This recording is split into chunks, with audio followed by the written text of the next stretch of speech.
ચાલો ખેડૂત ભાઈઓને બધાને જય માતાજી.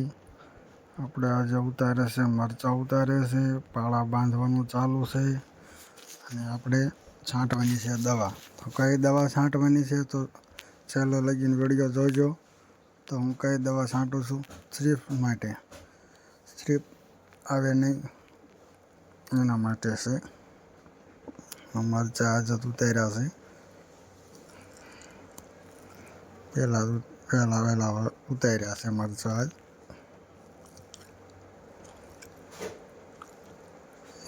ચાલો જોઈ આંટો મારી લેવી. મરચાંમાં આંટો મારી લેવી પહેલાં.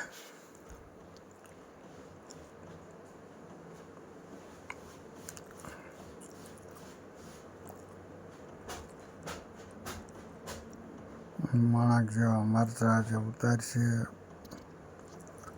45 દિવસની, 45 થી 50 દિવસની મરસી થઈ છે.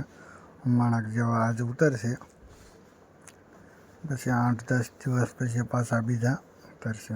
મરચું ઘણું દેખાય છે. 10 દિવસે ફરતીને આપણે ઉતારશું.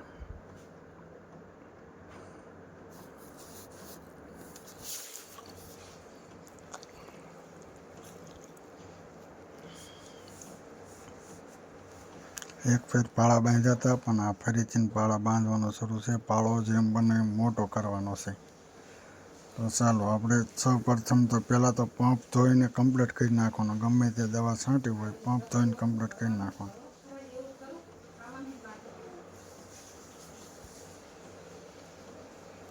આપણે દવા છાંટવાની છે. તો ચાલો હવે બનાવીએ ડોઝ.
સીનમાં દવા છે હો ભાઈ.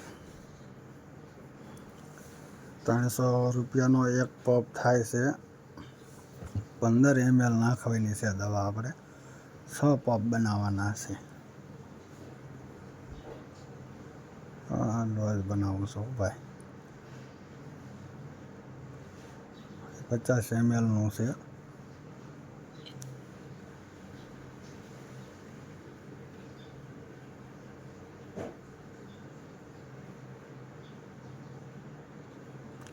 ml નાખીએ એટલે 4 પંપ થયા.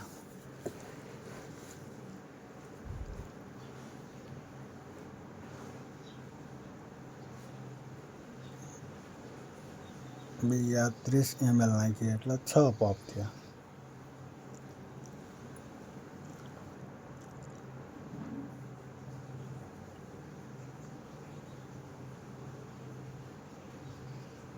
એક પંપ 300 રૂપિયાનો પડે છે.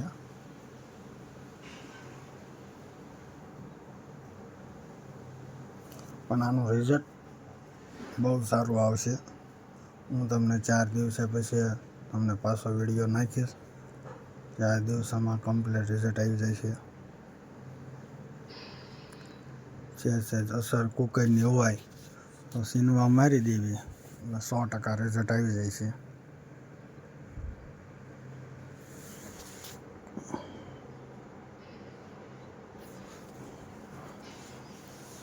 આપણે નવા હોય તો સબસ્ક્રાઈબર જરૂર કરી લેજો, કારણ કે અવનવી આવા વિડીયો આવતા રહેશે.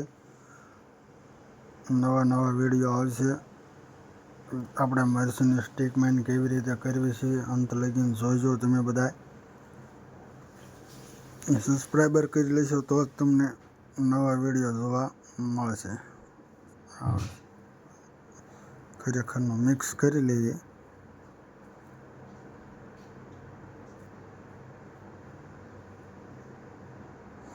ભાઈ પોતે જ દવા છાંટું છું હો ભાઈ.